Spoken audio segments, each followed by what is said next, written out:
Chapter 3.2, Art of the Middle Ages. So as you might guess, all of the artwork that we're going to cover are of the Middle Ages. Um, let's see. So I want us to see where we are on the map. We're still around the Mediterranean, but we've moved northward. Like we're in a little west. We were going to Spain, and as far as north as like Scotland and England. So, and further out west too, if you'll see the Duras Urfos, which is near, wow, it's just further past the Euphrates. So that's, or it's kind of between that and the Tigris River. Okay, so let's talk about this one. A synagogue, it's a place where if you were Jewish, you would worship, which this is a good point to say, or good place, excuse me, to say, during the Middle Ages was the great rise of these monotheistic religions. You have Judaism, which was the first one, and then the second one that developed was Christianity, and the third later would be Islam. So all of those are monotheistic because they believe in one God. And so if you're Jewish, the synagogues would have a lot of images, like you can see on the wall in the right, and this is the exterior of that synagogue. There's a lot of images that portray scenes that come from the Torahs because they were didactic in nature, meaning that they were educational images. A lot of these people were illiterate, and so they had to learn these stories orally and see them. But because of the second commandment, they could not actually have an image of Yahweh. So what they would do is portray him with usually his hands whenever he's in the story. So this is the crossing, the Exodus and crossing of the Red Sea, and you can see the arms and the hands from I guess like the sky, and that would be Yahweh, and that he was present and sovereign over the time that Moses took he had rescued God's chosen people, the Israelites, out of Egypt because they were slaves. And there's the famous story of the parting of the Red Sea. Well, there are two Moses here in the middle. So one is kind of like the before, and you see his staff is facing downward, and the other is the after the event, and his staff is lifted up, and you can see there's the Egyptians drowning in the sea. So it's called a continuous narrative, so it's the before and after within one scene. Here in the catacombs of St. Peter and Marcellinus, you can see a lot of stories that also are didactic in nature, same kind of reasons, but they are telling of stories that happen from the life of Christ. And some of so there's the Old Testament and the New Testament, and some of these are of Christ in the New Testament, and some are of the Old. So in this particular painted one, which if we could lower this, you would see there's a lot of skulls underneath. So when we say catacomb, that's where the remains were. Now, the catacombs in Italy and France were not necessarily just for one religion. A lot of them were different religions. Some were pagan, some were Jewish, some were Christian.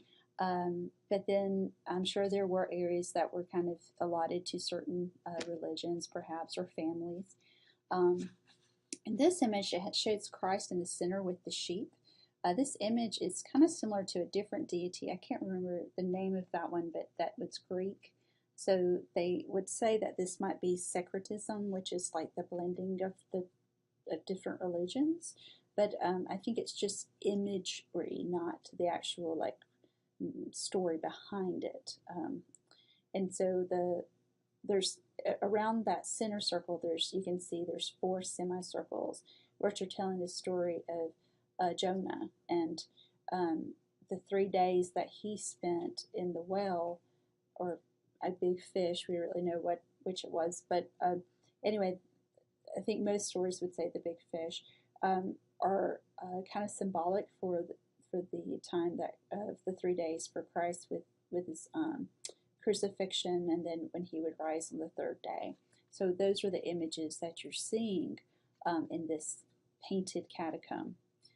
Here are some more, you can kind of see where the beds are, where the corpse would go. And there's still a lot of places that haven't been uncovered. Of course, where they say that Peter, who had been disciple of Christ, where he's buried, They won't disturb it, but there are so many archaeologists that would love to do some carbon testing and see how old it is and things, but they won't do that. But this is what the exterior just of St. Peter's, so you can see what it looks like from a street view. So I need to move on because I was spending a little bit too long right there. St. Catherine's Monastery is just out in the middle of nowhere. You can see it's in Egypt, but I find this just amazing. There's some really beautiful artworks. Here's one on the right of Christ, and he's holding the good book. Here's the one that I'd like to talk about more so, Virgin and Child surrounded by saints. So you've got Mary, who's in her traditional dark blue, the Christ child, and two saints on both sides of her. And the gold halo around their head, which look like flat disc, is very typical of the Middle Ages. And then if you'll look around the eyes, they're like really heavy outlines, and it's just kind of a flat image. But this is very, very much art from the medieval or Middle Ages period. Here is another one I wanted to show you, the Church of San Vital. Inside of it, there's these mosaics, and I'm just going to take my mouse and move it around. We're going to look at that. The mosaics are made from tile. This is the Empress Theodora, who she and her husband, Emperor Justinian, considered themselves to be saints, that they were believers of power. Of course, that was an interpretation that wasn't that uncommon during the Middle Ages of having a works-based faith and having to earn it, which, you know, would definitely be different from today's interpretations. But you could see she even puts a halo around her head, and so she is distinguishing herself from her attendants and those helping her. She's also holding a ritual vessel that would have been used at communion. The purple shows as a color of royalty. She has 3 magi at the end of her dress.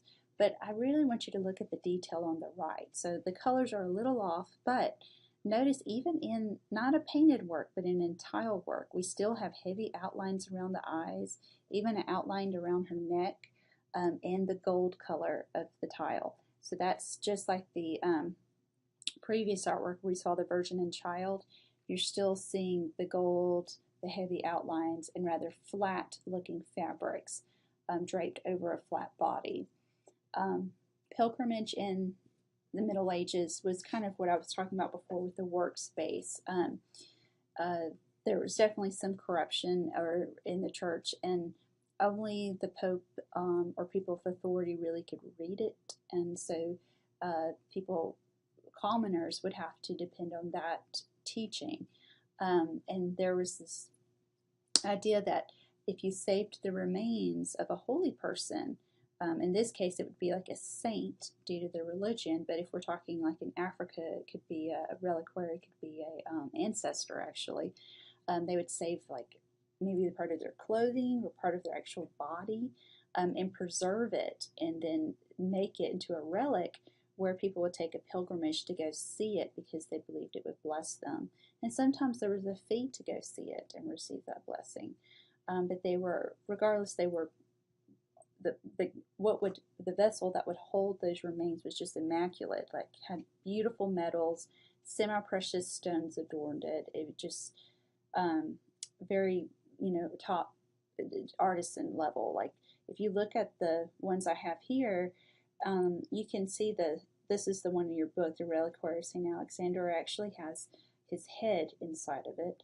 And then the other one is, if you look, there's a little window, a glass, and it shows you the bone of his arm inside of it. The Dome of the Rock is a location it's located in Jerusalem, but it was a location that was really special to those 3 monotheistic religions I mentioned. If you were Jewish, you believe that this could have been the spot where Abraham would have offered his son Isaac as a sacrifice. It could also have to do with Moses, perhaps. If you're Christian, some say maybe Jesus preached from this particular rock, which is underneath this. Is actually what's inside a Dome of the Rock is a rock. Or if you were, and it is currently owned by like Muslims, can only go inside of it. and they believe that's the last place that Muhammad was on earth before he ascended into the heavens. So in the image on the left, you can see there's a wall. This is the famous Wailing Wall. It's a wall that was built during King Solomon's reign. It's kind of all that's left of where the temple was, their holy temple, for cleansing. And so a lot of Jewish Orthodox go there and they will pray at that wall. And I just wanted you to see where it was. I'm trying to move my mouse in terms of like its relations to the Dome of the Rock. So let's talk a little bit more about the Dome of the Rock. Here's what it would look like. There's the rock. It basically protects this rock. Here's what it looks like actually from a photograph inside of it. So this is the rock, like I said. Some believe that Abraham was going to offer son Isaac as a sacrifice, or it's where Muhammad was standing. It just depends on the religion, but it's still just a special place for those. And some people do still take a pilgrimage to go there. All right, so let me keep moving. Let's see. I'm going to move on to the Church of St. Foy. This is what it looks like from the exterior. And there were relics here, so someone could have taken a pilgrimage. But look at the beautiful stonework. There's the nave, which has a barrel vault kind of arched top there at the columns. I'm going to kind of show it to you right up here and help support it. It has, if you look at from the top view, you can see this better even, than inside, but it does have the cross like floor plan, which was real popular back then. There's really intricate relief carvings, and this one is showing a Christ there in the center, and you have people going to heaven and people going to hell, so it's the Last Judgment. The rise of Gothic, we'll start with the Chartres Cathedral. Just like the Church of St. Foy, this one also has a cross-like floor plan. It has a labyrinth in the front, so if you couldn't take a pilgrimage to Jerusalem, the Holy Land, you could get on your knees and walk through this labyrinth and meditate, and so you have the kind of a similar experience.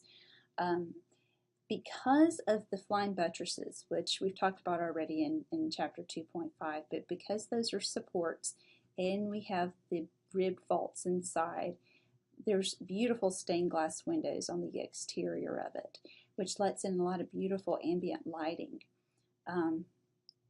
There's also a lot of very intricate, is definitely continued here with the designs that you can see in Gothic, but the figures look so different from any other, time period of art to me. Like they're just very narrow and elongated because they're supposed to fit that column, overlap that column, and some of them are religious figures and some of them are royal, like they're saints, and then there's like different kings and queens, because this was built past the ruling of one king. I don't know exactly how many ruled until it was finished, but it's just portrays all of people that consider themselves saints. And then this is some of the stained glass work. So you can see here's Adam and Eve, and God is saying, don't eat of this tree. And here's just kind of a, that's the close-up, but here you can see a full story kind of telling of different passages from the Bible. And here's what the glass works would look like on the interior view. You can't see this because in the nave there's the columns on the right and left, so it kind of hides the stained glass from a photograph view, but if you're physically inside walking around, you definitely see those beautiful colors coming through the light. And then another popular theme is the Virgin and Child enthroned, so that's Mary and Jesus. So here we have Mary. She still looks kind of flat. We've got the gold leaf work. This is probably tempera on panel. Jesus, which looks like a small child or man, because of his proportions, is sitting on her arm. She's enthroned. We've got different saints down below, and we have angels there to worship her. Okay, and we'll stop there.